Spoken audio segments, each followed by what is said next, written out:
Welcome to the Slop Temple. We pray this video helps.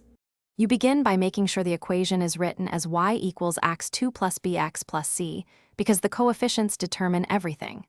Write down a, b, and c clearly. Once done, choose your method, use the Vertex formula for speed or completing the square to see structure. If you pick the formula, you'll compute b/2a first. If you pick completing the square, you'll factor and isolate terms. Either way, this step sets up why the vertex location follows.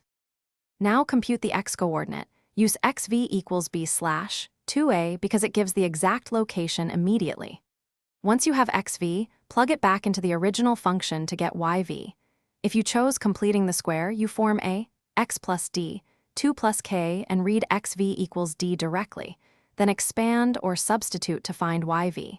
Make sure to simplify fractions and signs carefully, because small sign mistakes change the vertex side and the parabola orientation.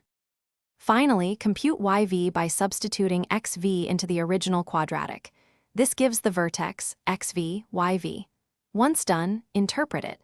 If a 0, the vertex is a minimum. If a 0, it's a maximum. That explains the graph shape. Make sure to verify by a quick second substitution or by comparing with the completed square form. If numbers don't match your sketch, recheck sign errors and fraction simplification first. Most mistakes come from one. Thanks for watching. Consider subscribing if we helped you.